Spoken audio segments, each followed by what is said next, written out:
And I think if you have this concept of going full in your life, then that's really satisfying. Even if it doesn't work, even if it's a failure, even if you break down, dying will be the ultimate breakdown anyway, and we will face that. But the question is, what did you do before breaking down, before dying? And that's what counts. Hi everyone, and welcome back to another episode of Liminal Space. Today I'm in discussion with Mark Hauser. Mark is a Swiss skydiver, adventurer and entrepreneur. He holds the world record for the fastest horizontal freefall, travelling at 304 kilometres an hour without wings and without a tailwind. And he's the first person to skydive into the jet stream, a high altitude, fast flowing air current in the atmosphere, which is believed to contain 20 times the energy needed for all of humanity. This was captured in the documentary Chasing the Jet Stream, and his adventure was used to bring attention to the potential of the jet stream as an alternative energy source. Mark is also a motivational speaker, inspiring people to face their fears. So it's a big pleasure to welcome Mark Hauser to Liminal Space. Hi, Mark. Hi, David. Great to be here. Thank you very much. Pleasure. I know we've got builders next door to you, so we have a window of some time. So let's. Yeah, we have to hurry up because in Switzerland they are always eating fast to work fast. So my understanding is, even though you spend so much of your life or so much of your time at high altitudes, jumping out of aeroplanes, jumping out of hot air balloons, skydiving, and moving at these absolutely extraordinary speeds, you're scared of heights. Is that right? Yeah, I still am. So the initial idea was to overcome this fear, but it never worked out. So it's a complete failure, and I'm still scared. I'm still scared of many things, but I'm still scared of heights as well. So if I have to climb up a tree, it's still hard for me. Yeah. So I would imagine the easiest thing for you to do is to not, like, if you have this fear, is to not face it. Or what are you doing with this fear, doing the opposite? Yeah. You know, the problem was I was raised in a kind of a skyscraper, Swiss skyscraper. So it's 16 floors. It's not really high, but for me it was high, and so I had to deal with this fear anyway. So I couldn't not just avoid it, and maybe that was the beginning of confronting myself with my fears on a daily basis. Because when I was getting out on the balcony, I was confronted with that fear. I couldn't just avoid it. But it hasn't, you still, every time you go up and you do this, you say you're still scared of heights. Are you embracing your fear rather than trying to defeat it? Yeah, I try to embrace the fear. Usually it doesn't work as well. So I'm really struggling. I'm still struggling with my fears. But it's not only a fear of heights, it's also a fear of losing control, a fear of dying at the end. And especially when I enter a plane, when I get into the plane and there's another pilot flying this machine, which is a smart thing because I would not know how to fly the thing. But I'm still stressed because I think it would be better to have me in the cockpit as well. Which is not true at all, but I still have this feeling I should be in control a bit. And my understanding is you're also sort of using your experiences to talk to people about confronting their fears as well, or embracing them and using them in their lives. Can you tell me about that? Yeah, exactly. I think we have this misconcept of overcoming fear. So we think that we have to wait until we are ready for something, and I'm sure that's not true. You can just go into one direction, even with your fears, even with all your fears, and you will see that it's still possible to embrace a fear, to just be brave. And I think that's the core of being brave, doing things while you are scared, and not to wait until you are absolutely 100% perfect and ready to go, because that moment never appears in life. In my own life, I've been thinking a lot about, or in my documentary filmmaking, sometimes I put myself in risky situations. Mm-hmm. And there is two words that people sometimes use interchangeably, but I think there's a slight difference. And maybe I ask you, to be strong and strength and bravery, are they the same thing for you, or do you see something different between strength and bravery?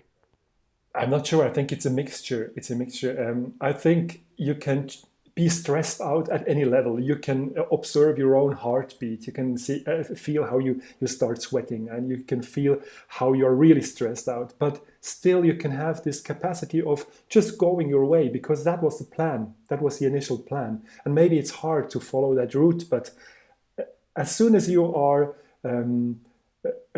clear about what is happening, you can observe yourself, and you can say, okay, now the heartbeat is rising again, and I'm feeling terrible now, but that's part of the game. And I think that's the real bravery to see the situation as from a camera position from above, and you see, okay, that's what's happening now. And usually it makes sense to be scared of situations, because in your case as well, if it's scary, you should be scared. Everything else would be kind of stupid as well, just to go in a war zone, or in a conflict area, or in a dangerous place, and in the jungle. You should be a bit scared. Yeah, I think that makes sense.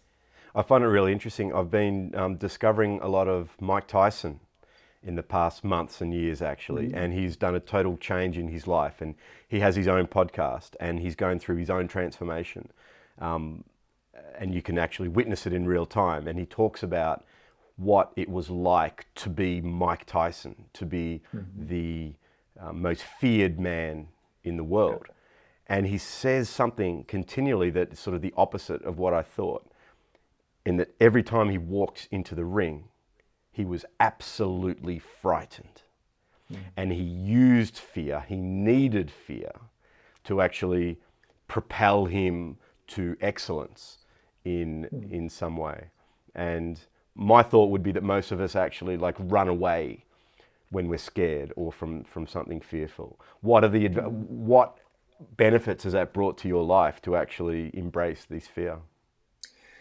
Yeah, I'm sure that if you constantly run away from danger and from fear, then you're on a chase. So you're chased by everything in life, and so one day you have to face these fears. You have to face the danger, and I think that's a kind of freedom, because then you see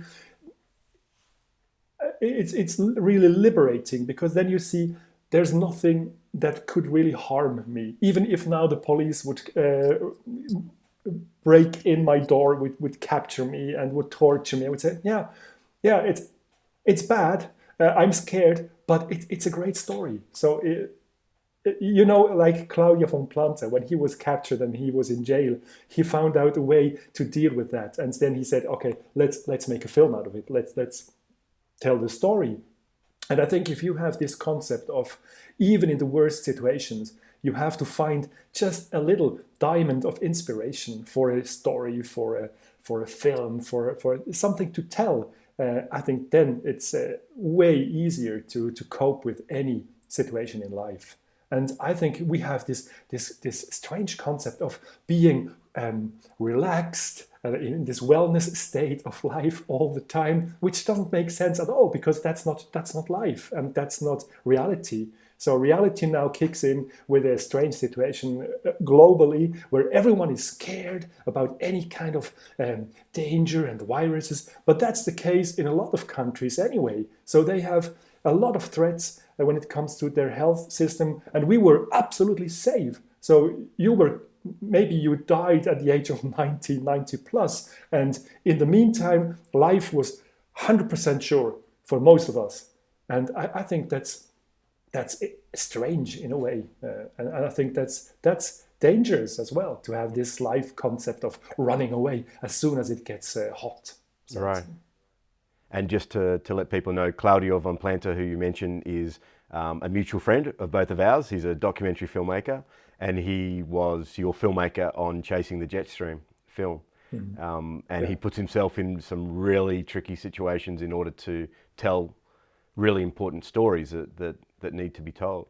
And how is this embracing your fear of heights and doing it in such an extreme way? How has that helped other parts of your life? Mhm. Yeah, I think it's even when I go on stage as a motivational speaker, I'm scared because you should be scared because that's such a precious moment. You just have this 20 minutes, 30 minutes, a bit more, and you have to deliver. You have to deliver some new insights. You have to deliver great stories. You have to make them laugh. You have to entertain them. It's a lot of pressure, and you should be a bit scared because it's such a an important moment. If you have one person alone standing on this stage, you really have to rock it because otherwise everyone says, who is that guy? What is he doing up there? So if you have this kind of pressure on you, then that really leads to good preparation, to the best possible way you can be. And I think that's a gift at the end to have this pressure moments in life when you can really dig down deep to your best self. And if you're in a relaxed state in this wellness world, I think you cannot really take all your power and then deliver something special because it's just this average heartbeat moments. And I think we want to have some kind of interesting ride in our lives anyway. And is this what are you on this journey? Are you on this journey of self-discovery and these extreme challenges a part of that? Yeah, David, usually I'm challenged on a daily basis anyway. So because I have plenty of fears. I have two daughters. They're now grown up, but if when they tell me they go for just for their own into Southeast Asia and they just travel on their own, they say, "Are you sure that's a smart idea?" And then I'm scared. I'm scared. Even when they go out at night and they return at 3 or 4 o'clock in the morning, I'm worried. I'm scared. So if you are changed on a daily basis with your fears, then you can just really embrace them and say, okay, there are lots of fears out there. So just do your thing. Even when you're scared, you can do the things with your fears. And I think that's a more adult way to deal with fear than just backing off all the time if something is a bit scary. But it's a process. It's a process, and I'm still on this journey, and I'm far away of these adrenaline-driven junkies. They need this fear and this action. It's not the same for me because I have a lot of action anyway in my life. And I suppose it's hard to tell your daughters not to go to Southeast Asia when their dad is jumping out of an aeroplane at 304 kilometers an hour. Yeah, that's what they tell me all the time. They say, "Dad, just shut up. You have been up there in this extreme cold. Yeah, just shut up." And I know they are right because they have to experience life and adventure and everything on their own. It's not the dad telling them, "Oh, stay at home, be safe." Yeah, it's not how it works. What's it like to fly? I always wanted to fly because I think to be able to fly is the real basic of Superman's wish. So because all these superheroes they can fly and they can fly without any planes. They just take off and they fly. And that was my core wish to be able to fly without any wings, without any machine, without any airplane around me. But I had quite a long journey to find this possibility to fly like that. So first of all, I started with gliding, these planes without any propeller in front. Then I was becoming an aerobatic pilot in gliding. I was flying small little single engine planes. And I discovered skydiving at the same time. And in skydiving, you have this moment when you stop flying informations and you have to fly away from each other. You track, and you do that by just spreading or stretching your arms and legs, and it starts flying forward. And that's an amazing moment because then you see, wow, I'm really accelerating. I'm flying. I'm flying like one of these comic heroes, like one of these super tail fantasy thing. And that was the most amazing moment in skydiving for me. It was always the last 5 seconds of free fall when we were flying away. And I said to myself, I should turn this around. I should fly like that from the beginning, from exit of the plane. I should just fly. And the problem is that you cover a lot of distance there and you really fly like a bird. And the problem then is when you open your parachute, you're far off the track and far off the airfield, and you do not find your way back home most of the time because you're so far away. And that was absolutely mind-blowing for me to see we are able to fly without wings if we have enough altitude in the beginning, and then we can just fly. And that was like a revelation for me. And did it actually, how can I say, did it actually spark something that you can be addicted to in a sense? Like, is that feeling, that adrenaline, that rush, that idea, that feeling that you're flying, is there anything that compares to it on Earth? Yeah. For me, it's not especially this adrenaline thing. It's more like this view. So the visibility, you have this image. You can imagine yourself sitting on a 4,000 meter antenna, and then you have this 360 view of the world. You can see the airplane going away because you're dropping down, and you can see this panorama of blue sky, of landscape, and you are there. It's like if you're a mountaineer, you want to go on the top every time because there the view is the best and it's a good story to say, I've been up there on this peak. But you still are attached to the ground. You still have this ground around you.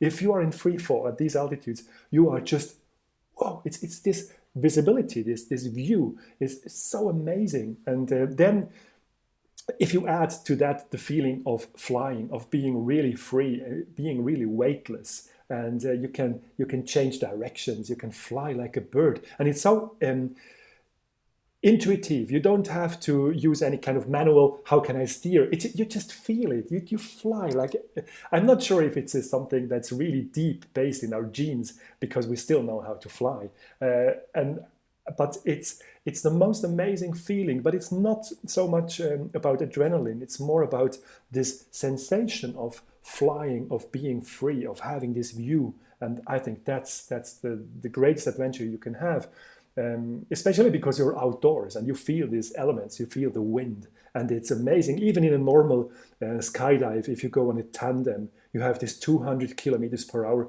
rush of air in your face, and you have this wobbling face, everything, and that's fast already. But if you go in steep speed tracking, the discipline I make, then it's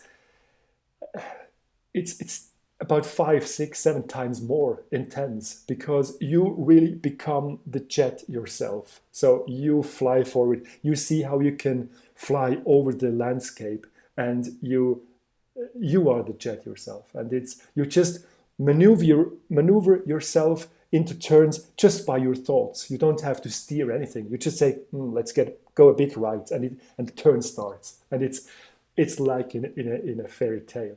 It's unimaginable.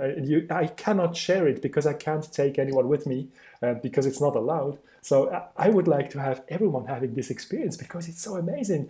And I was raised with the concept of people cannot fly. We cannot fly. So that's point. But I never believed in that because I saw these birds taking off of our little skyscraper in Switzerland, and they were not really flying. They were just dropping themselves down from the wall, and they were just showing a bit of wings, and that was enough to accelerate them forward. And I thought I should be able to do the same because I have kind of 2 wings, small wings, but I still have 2 wings myself. So if you give me enough altitude, I should be able to fly. And that was really the sensation I had when I was a really small kid in kindergarten, and I knew one day I should be able to fly. Wow. Let me say, the way you've described that, I was excited. My heart was pumping. I mean, I can't imagine it. So you were moving at 304 kilometers an hour.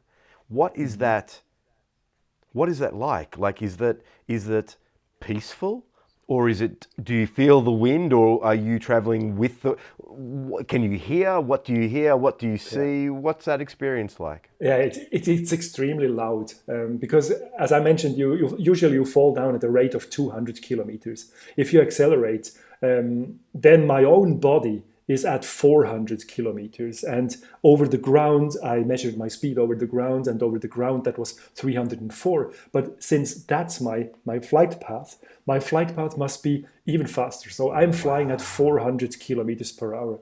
And the special thing is, if you fly at these speeds, then the air pressure really becomes so intense and the noise is so loud. You literally feel yourself as a powered jet, because that's the noise it makes.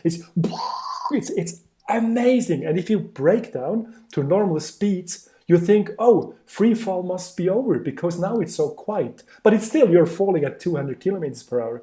But when you fall with 400 kilometers per hour, the air pressure doesn't double, it's 4 times more. So it's really, if you make a tandem jump, just imagine 4 times more intense. So it's already intense, a tandem jump. But if you imagine 4 times more, that's really, it's mind-blowing. And it's kind of stressful as well, because it puts such a lot of pressure on your head, on your helmet, on your visor. In the beginning, I was flying with open helmets, with just these skydiver goggles. And then I had the problem when I was flying too fast. Then the wind was blowing under my goggles, and my contact lenses just popped out at the same time. And I couldn't see anything at all, except the contact lenses, because I cannot see too far. And I say, oh, my contact lenses must be out. So I'm more or less blind now for the landing, which is a great thing.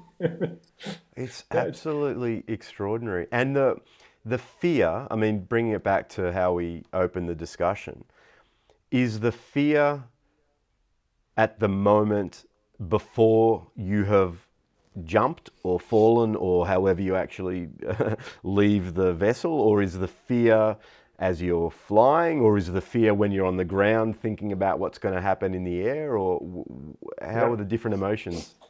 As long as I'm on the ground, I'm absolutely fine. I'm safe. When I enter the plane, then it's changing a bit. But when the airplane is taking off, then fear kicks in, because I know what all could happen at takeoff, like with engine failure and problems with the winds and so. And then in climb, I'm more or less fine again until the door opens. And when the door opens, it's really this cold air rushing in. I say, I have to jump now. And the moments before you jump, then you realize that now everything should be in place. Everything must be perfect, because otherwise I will die. And I have always this moment before jumping. I think I could sit in the plane. I just could quit. I could just sit down, having the best time of my life, not jumping. And then I jump. And in the moment, as soon as you are in free fall, all the fears are gone. Because you feel so silent, you feel so supported by the air pressure. It's not this sensation of falling down. You have this air pressure. You do not see the earth coming up against you. Even if you're falling at a high speed, then everything is stable. And you have this sensation of, wow, I'm flying. And there's no place for fear, because you just love it. It's so amazing. It's so beautiful. It's really beautiful. It's not this adrenaline. It's really the pure beauty of your view and the sensation of being able to fly. And then if you go into a steep dive to accelerate, then there's a bit of fear coming in again, because it's accelerating. It gets not too stable. You have to really take care not to flip over. You have to take care not to break down. So it's quite challenging, and you really have to want to be fast. You really must be in this hawk attack position, and you have to keep it. And that's a kind of a stressful moment, but it's funny as well. It's really a good rush. Then there is a real rush coming in.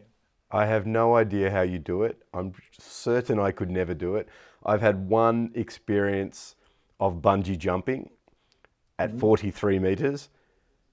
And it was a total disaster. They told me, they gave you all the instructions beforehand, like put your chin in. But as soon as I left, everything went from my mind. I was so scared and yelling. And you know what happened? I actually almost blocked it from my memory. I remember like arriving at the ground and I just forgot what happened in those past few minutes. It was horrifying. I was it was really. So you must, I imagine, have a very strict physical and mental preparation. Can you talk about that?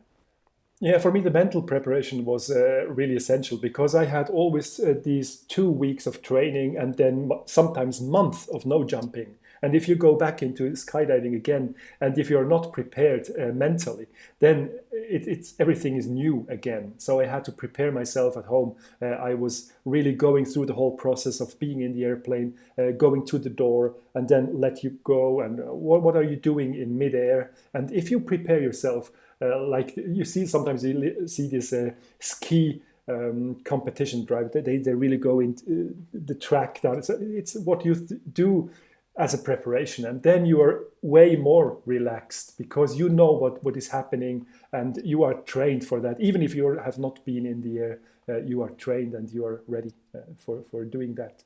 Is that sort of like positive affirmations? Do you actually play the scene out in your mind and you play it out successfully and you see yourself having a successful jump? Is that part of that? Yeah, that's one part to have this image of a successful jump. But the other one is you have to be prepared for stress. If you have a malfunction, if you have a bad opening of your parachute, you have to be able to cut off. You have to be able to release your reserve parachute. And if you train that on a constant basis, then you are a bit more ready for a stressful situation. And they can appear and they will appear, Yeah. for sure. And do you use things like meditation or mindfulness, or do you do other sort of mental approaches for this? That's what I practice, but more on a health basis, not to improve any kind of skills, just to have a moment of free time, of no brain ideas, new ideas coming in, just to have a relaxation on the ground. And I do that by imagining myself some small items like a fork or like a spoon or something, and I really try to focus on that specific form. And because I'm trained doing that, it's pretty easy to get into that calm state of mind because my full attention is down to this knife, to this spoon, and I really imagine on a visual side what that looks like, and that gives no space for other ideas or for other thoughts rushing in all the time, because that's what they do. They just rush in all the time. Yeah. So sorry, I'm just curious, just so I've got it right, because I'm genuinely interested.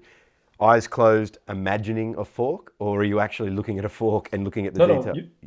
No, you just imagine it. And that's the beauty in it. You can do it everywhere. If you're sitting in a plane, if you're just sitting in a park, you just close your eyes. You just imagine your special item, and it's smart to use all the time the same item, because then you are trained watching this item in your inner eye, and then it's really becoming a kind of a familiar training to have this meditation time. And it's the access to this meditation state is way faster if you're trained in that, and it's really hard to keep this to keep this imagination alive for a long time, because usually the thoughts are just waiting for a moment. Let's get in, because it's stupid just to imagine a fork or something. It's really stupid. So my thoughts are stronger, and they think they are stronger, and they try their best to penetrate my mind. And so that's why the training is needed, to have this constant view on your own item. So interesting. And you've been doing that for many years, and is that a daily practice that you do? Yeah, it's about 7, 8 years now. Yeah, it's not always daily, and the problem is I would like to have access to this technology or to this thing when I'm struggling to fall asleep. But then I am absolutely not able to do that, because I'm too tired to have this concentration. And then all these thoughts are coming in anyway. So it's a good thing to have it in a daily life routine. But in bed, if I don't fall asleep as I would like to, then I cannot get access to that. So I have to still train for the next 20, 30 years, I think. Yeah, well, it's so interesting. Before we move on to some new discussion points, I just wanted, I mean, you weren't just jumping for fun. You weren't just jumping for the adrenaline and the thrill. You were also putting attention on the jet stream as an alternate energy source. So that's something that, I mean, for me, I had not heard of the jet stream before watching your film. And I mean, obviously, you know, I know of wind and solar as potential energy sources, but the jet stream is something particular. And I think I may have said it in the introduction. Apparently, if it can be harnessed, 20 times the world's energy can be obtained from the jet stream. Can you just tell us a bit more about this?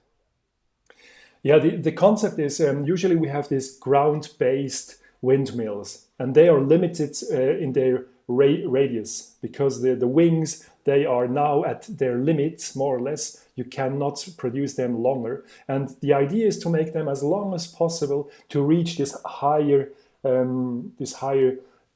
atmosphere where there's stronger winds. And we know that from experience, if we start a kite, then it's a hard thing. In the beginning, you have to run, and as soon as the kite is up at its levels, then it's getting easy because there the winds are and everything is fine. So the idea is to get as high as possible with ground-based windmills. But since there are limits, it would be smart to get higher. And there are now concepts. There are a lot of startups. Even in Switzerland, we had these 3 startups. We found them in Switzerland, but they are on a global scale. There are about 20 startups investigating in that possibility of bringing the high altitude wind power down to Earth.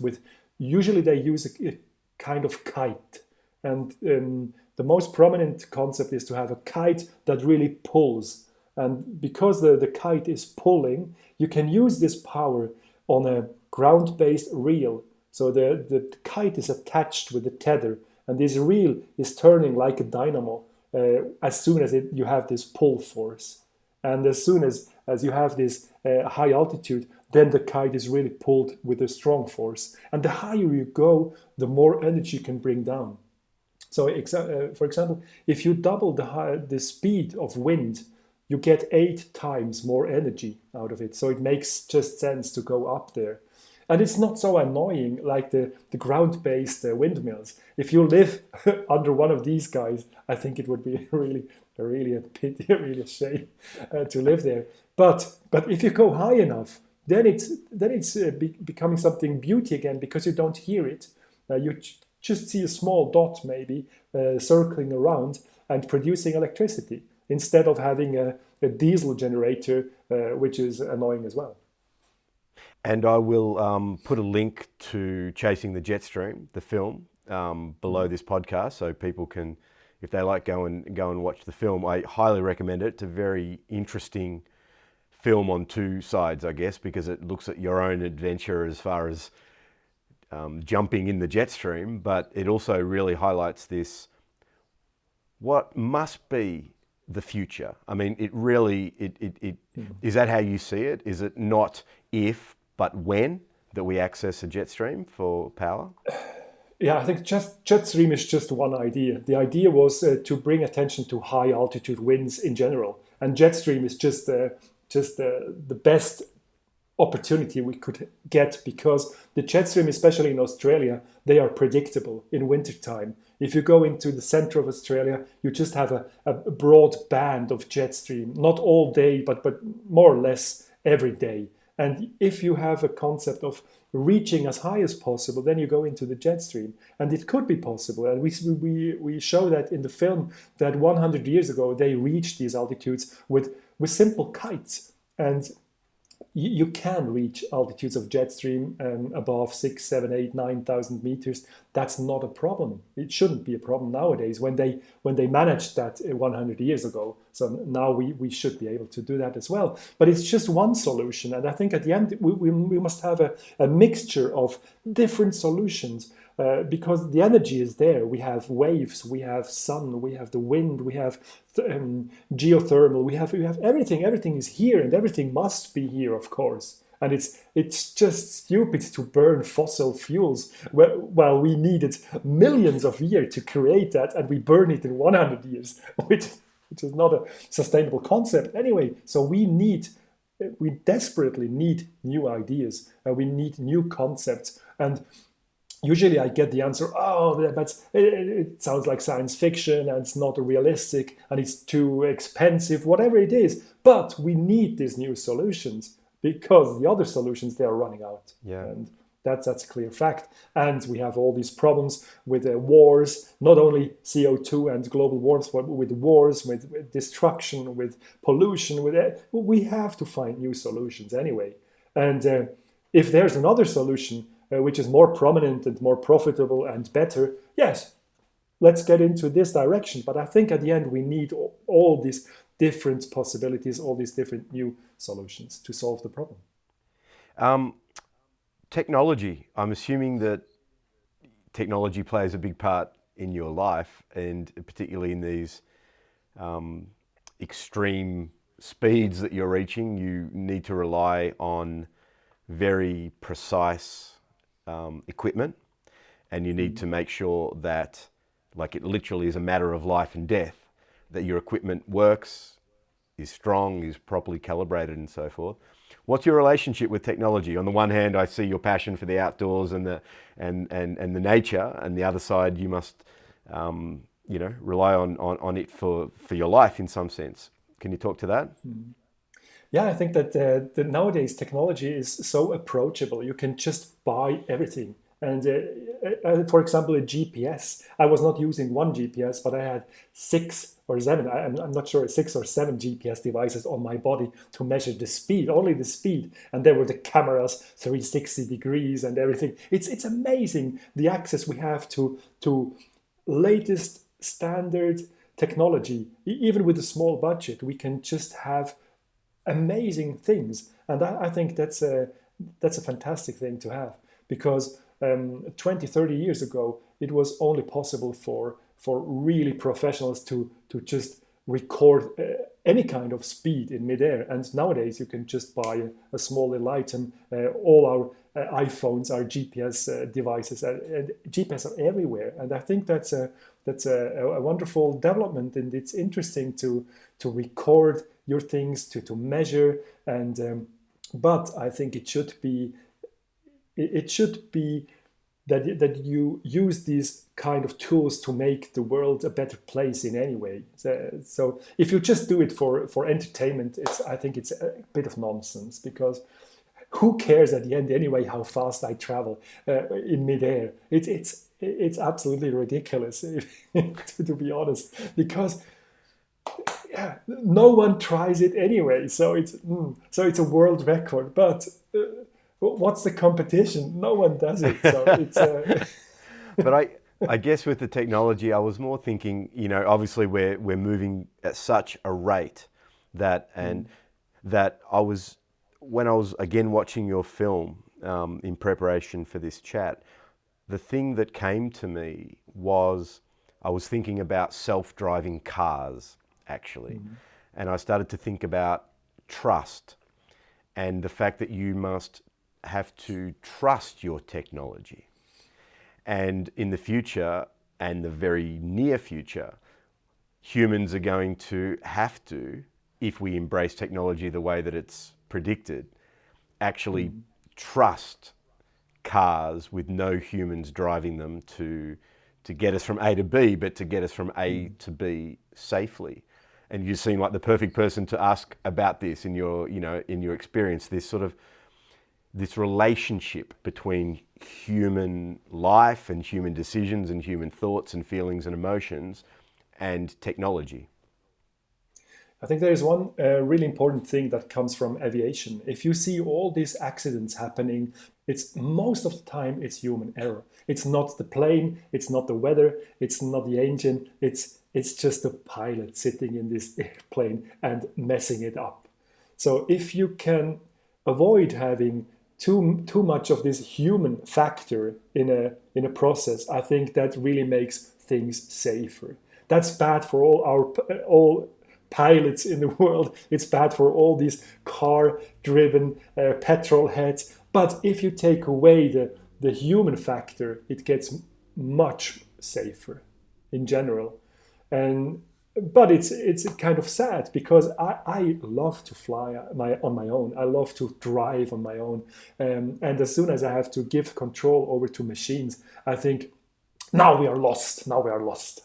But we are not. If you just see the numbers, if you just see the accidents happening with all the different assistant things we have, then it's clear. And usually we just focus on one accident. If a Google car is driving driverless and it's crashing into someone, so, oh, now you see, you should drive this car on your own, of course, because we are so much better than a machine. But that's not true. We just focus on one incident and then we say, okay, now we see it's too dangerous. But that's not true. In the same time, we have, I think it's still more than 1 million people killed on streets because people are driving it, not because machines are killing us. It's human factor. And I think we should aim to a place where we can reduce human factor in these environments. And I'm sure it will be a time not too far from now, maybe 20, 30 years, when we sit in planes and we are happy not to have a pilot in command, because this pilot, he can have a bad day, he can be drunk, he can be suicidal. The machine usually is not one of these. And I think it will just be a shift and change in our mindset to have this trust in mobility, in automated mobility.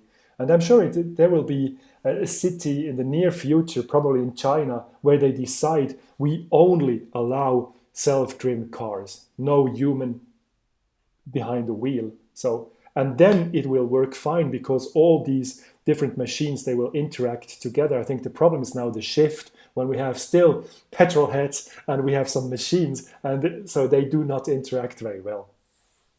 Yeah, I think it is about trust. We are human and we have this probably intrinsic trust of other humans, and we have this idea of technology malfunctioning. But perhaps we're not going too well ourselves as a human species. We're doing a lot of malfunctioning ourselves. It's a very interesting thing. I mean, I'm fearful of losing humanity in everything. Somehow, I don't know how that's happened. My filmmaking has led me to be surrounded by electronics, but yeah, I think that's the other side. It's a great danger to come at the point when we really lose control over the machines, because when we are talking about artificial intelligence, if you just feed a machine with all the ingredients necessary for good life on the planet, I think that our artificial intelligence will immediately find that the big problem, the big trouble on this globe is humanity. And we should get rid of people on the globe, because then everything would flourish. And if you have this real artificial intelligence, it's hard to teach them that even if we are the big problem on the globe, you should keep us alive. Because if you optimize a system, when you say, okay, what's the best for our city, what's the best for our nature, and it's always the same. It's always the big problem is mankind. And so I think that's a huge danger of the next development, just to teach them right, not to kill us. You're challenging me on many levels here, Mark. I'm not sure if you understand this. I mean, I absolutely. The way we're heading is putting a lot of questions on the table, and it's really interesting. For this podcast, I've spoken to a wide range of people, really coming from different directions, different backgrounds, different angles. And it's fair to say you're not the first person to discuss this. The direction and the negative is due to us. The world was doing pretty fine before we came. Now it would be crazy for me to not ask you. We're talking about fear. We're talking about trust. We're now in a global pandemic. As much as I don't want this podcast to focus on COVID-19, I'd be curious to hear what your thoughts were about different approaches that countries are taking, and not so much that, more maybe the individual, to do with fear and how fear perhaps impacts our decision making and thought process in this time. Yeah, I tend to not using the words COVID or Corona. I just speak about the C word because I'm so tired. I'm so tired of all these headlines, all this breaking news of this bloody C word. And I think one of the problems is that we are more and more scared of of a deadly spread, deadly disease, of course, but we are more and more scared. And I'm not sure how people in developing countries are reacting on that because they have plenty of threats in their life. They have malaria, they have dengue fever, they have whatever is already erased now in our countries. And now there is Corona popping up as maybe the number 7 or number 8 threat to them. For us, it's the only health threat, and we are making such a mess, such a stress as well. And it makes sense for us, of course, because we have to take care. We do not know the outcome, but we are in this state of fear, and everyone is scared.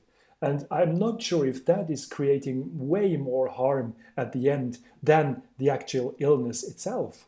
And that's a problem we had before. If you see this, the problem of the Cold War, when we were scared that these two nations could erase themselves with a nuclear power, that was a real problem, a real threat. But the actual horror scenarios of that happening was creating harm as well. And at the end, it was until now, touch wood, it was fine. We were in this balance of not killing ourselves with atomic bombs.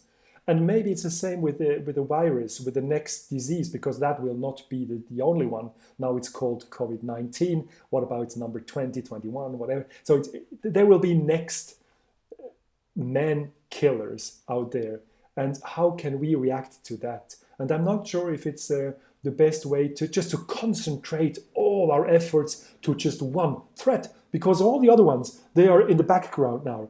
So global warming, let's deal about that when we have this COVID problem under control. But it's still developing. We have other problems. We have all this poverty raising now. We have these millions of people depending on their jobs. They just don't have any kind of support from their government. I do have kind of support. I know I will not die. I'm still fat enough to survive 6 months without food. No problem for me at all. No problem. But if you see the global situation, it's not that case. And I'm not sure if we are dealing in the right way with that. And it's sometimes it's really hard if you see these numbers raising on a daily basis and you really cover this news. Oh, now it's really getting dangerous. What's the benefit at the end of that? Just to be on track of all new horrible developments. What's the sense in that? I'm not sure if we are on a good way now. Yeah, I have all the concerns that you have for this. I think that, I mean, you're absolutely right. I think for a lot of us, including where I am in Australia, it's almost the first time that we've been forced to face our own mortality. And it's scaring the living shit out of us that something that we used to see on the television in a country far, far away, and we could just turn our back and ignore it, is now on our doorstep. And I think that the response, look, to be honest, it's really unclear. I think the future is really going to be the only way that we're going to look back. But I definitely think that fear was at such a... My own personal view on this is that the world changed September 11. And since then, fear has just gone up and up and up and up, where it was terrorism, and then and everyone was just, ready. It was a tinderbox of fear waiting for something, and COVID-19 was the match that was lit, and everything has come to the surface. But why are we so scared? Where has this fear, in your opinion, come from? Why have we got to this stage? I think because we just live in this security bubble we created ourselves, especially here in Switzerland and in the Western states and in the rich states, when we have all these insurances for all these things that could happen, and life still is happening. So there's cancer around. You can have a heart attack. You can have a terminal illness. You can just have an accident.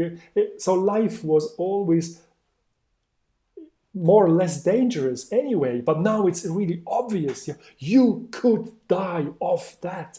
But you could point another problem. You could point, let's say in Africa, you could point HIV. It's not a problem anymore here. But in the beginning, in the 80s, I remember that so HIV was a real threat. We thought, okay, we will all die now. Because of having sex unprotected. So now we need these condoms. And HIV is not a problem here anymore for us, usually. But if you go to other countries, and that's what I wonder myself, how you deal with that, David, if you have this experience from really poor countries, and you now compare that with the reaction of Australia to this threat of COVID, how can you deal with these two emotions? Me personally, and I think it's really interesting because I take risks in a different way than you, but I take risks. I choose to take risks. I go places where I don't have authorization, because you can't get authorization because you're basically trying to reveal human rights abuses and things like this, and you accept that a risk is, unfortunately, a necessary part of what you are doing. So I always say that I'm silly, but I'm not stupid, in the sense that I'll take silly risks, but I won't take stupid risks. I manage the risks, or at least I do that to the best of my ability, but you can't use fear. If you go into it scared, if you go into it with fear, you will just actually make the situation more dangerous for yourself and for others potentially. You need to really be strong. And when I look at a lot of the global responses, particularly where I am in Victoria, and where we've been locked down for the vast majority of the last 6 months, in one of the longest, if not the longest, lockdowns in the world. Most severe, most strict, and we're not really sure when we're going to come out of it. But the thing that is different is that this virus is the contagious aspect of it, in the sense that when I'm by myself making a film, I take a risk for myself, or perhaps myself and who is with me. But in this instance, I have to be actually much more part of a collective, of a whole, of a community, of my society, of my neighbours, of people that I'm around. So I can absolutely see how that's also added to fear, because not only do we not want to get sick ourselves, we don't want to make other people sick. But don't you think that sometimes if you compare our situations without threats, a bit like an overreaction, if you compare that to really poor countries with all the threats they are handling and dealing with, and we just have this COVID problem as our single one problem, it looks like. Don't you think it's a bit ridiculous for them to see us reacting on a situation like that? What I feel is this: in the majority of my films, I've been filming where even if health issues weren't the central part of the story, because most places where I film are underdeveloped, in places of suffering and so forth, health is very much an issue.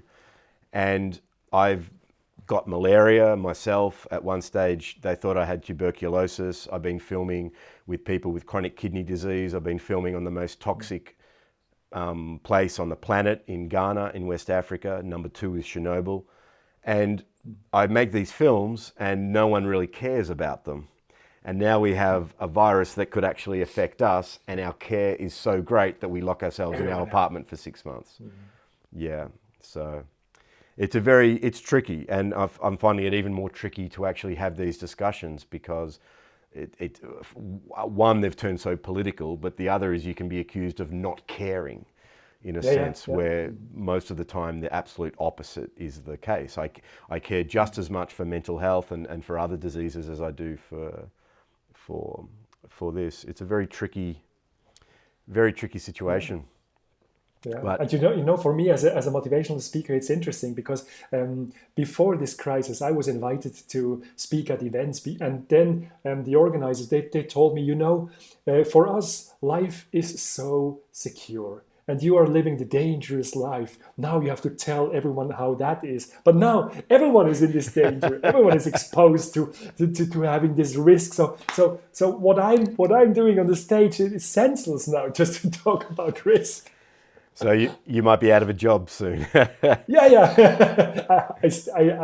Anyway, at this stage, I'm really shut down because all these events in a global scale are shut down or just on online events, which is not the same as being on stage in front of a crowd. And I'm not sure if this part of my job will come back soon. And I have my doubts because I think even in 21, we will still be in this situation for a long time of next year. So, I want to finish up by actually quoting yourself in just one sentence that you wrote to me. My goal is to die one day completely used up and empty. Can you tell me what that means and what you hope your life and the legacy that you'll leave behind you? Yeah, I think we will all die one day, but the difference between a fulfilled life and a conserved life is your attitude of facing things. And I think nowadays we have this problem of the wellness idea and this protection idea and to not harm anyone, not with language, not with your ideas, not with strange concepts. That's really strange because at the end, one day when we die, I would not like to have many options left to do because then it would be a great regret because I would say, no, why didn't I try to help these guys? Why didn't I change the world a bit? Because I had the opportunity. So I think we should go all full in.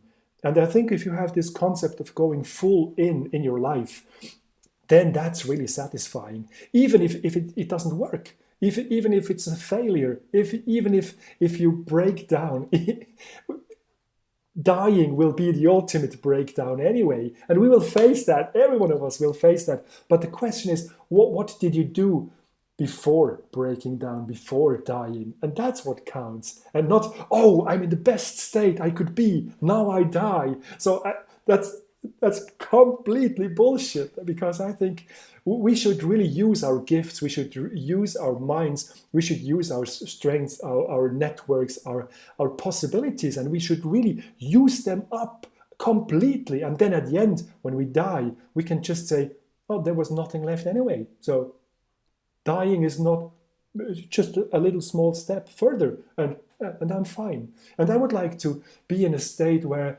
I really feel this pain of having lived the fullest, because then I'm ready to die. And I see the opposite concept. I see this concept of, oh, healthy nutrition, no alcohol, no smoking, no harm to yourself, no viruses, and keep everything fine. And then at the end you say, why should I die now? So because I protected myself as much as I could. Now I have to die. That's the real problem then. Because why should you die?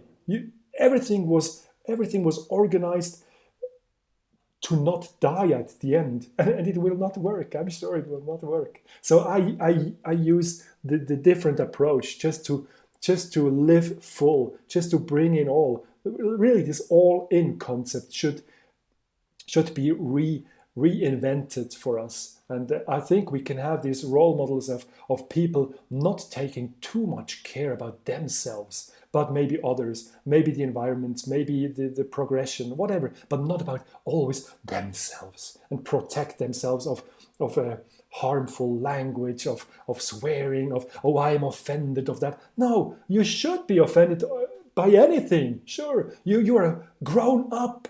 And if you have these swearing beeps in the American films, I think that's one of the most ridiculous things you can have. Because at the end, you must have beeps on every strange idea. And I'm tired of that. I think really we should change our mindset and really live the fullest we can. And at the end, we are so close to death. And so it's not a big deal. Just one step and then fine. So that's my concept. It's really interesting stuff. It's super interesting.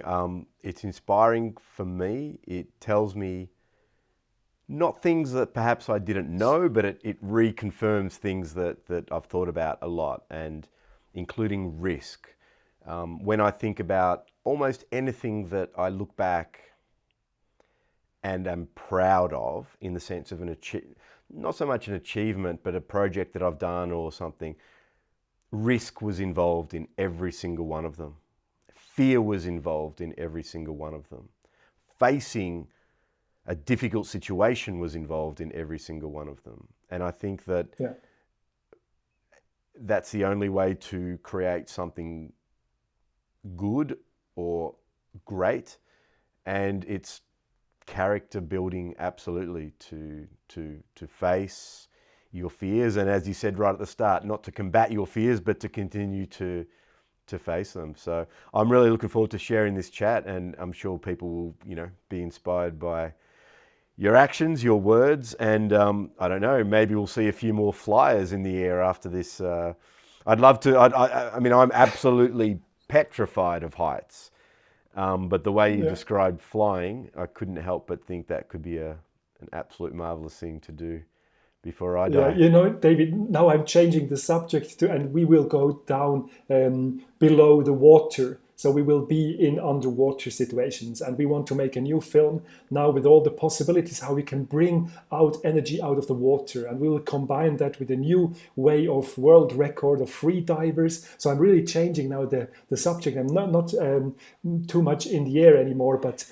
underwater. And that's the next thing. And I think that's maybe one thing I would like to give your audience as well, is if we can manage to have a life like a novel, if we can tell a story, if the life itself would be a storytelling thing, I think this could be a nice approach as well. And if you ask yourself if you would like to read the novel of your own life, and then you must shout out, no, I wouldn't, because it's so boring, then you really need this attitude of creating a new chapter. Even if it's the last chapter, you can write a new chapter which is interesting. If it's risky, even better. If you really fuck it up, it's great, because then you have a great story.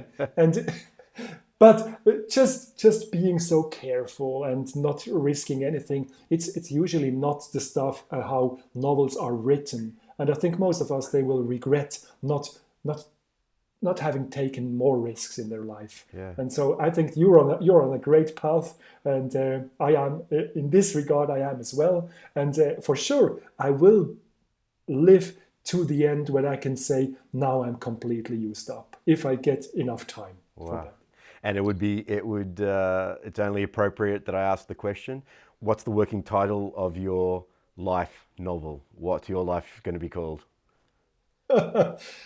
I'm not sure yet. It's usually hard to find names for your own projects. I'm not sure, but I think one concept is I underestimate everything. That's a concept as well. So if someone tells me a story, I think, oh, that's great. And if they ask me, would you like to join? I say yes, because I do underestimate all the risks. I do not calculate everything through. I'm not the business the business plan maker, because I think if you really do business plans in adventures, you will back off because usually it doesn't make too much sense to go on an uncertain journey. And I think that that's a concept as well. If you just see the positive side, it's naive, it's absolutely naive, but that's what you need if you are a real explorer. And if you have to discover new grounds, you must go into directions where you think, yeah, it could work at the end, it could work. And that's far away of a good business plan. It's just it could work. I'm just a positive mindset. But I think that's funny as well. So, and that's a real interesting thing as well, to have fun in your explorations. And anyway, I think life is ridiculous. And if we can just put some adventure in, some fun, some ridiculous stuff, then it really gets this nice mixture of an interesting life. And it could be a novel, it could be a last chapter in your life. And I think it's never too late to change the direction in your life. Awesome. I needed to hear that. I take life way too seriously sometimes. So thanks, thanks, Mark, for your time and your stories and your adventures, and telling us about, also the wind energy as a source. And again, I'll put a link to Chasing the Jet Stream with the chat. So thanks again for your time. Great. It was a great honor, David. Thank you so much. Thank you for having me. Many thanks for watching. I'd love for you to be notified of new episodes. So subscribe and hit the bell button below. Like and share this video, and feel free to leave any comments or questions below. You can also visit eliminalspace.earth to discover all episodes. But for now, many thanks again, and I'll see you next time in A Liminal Space.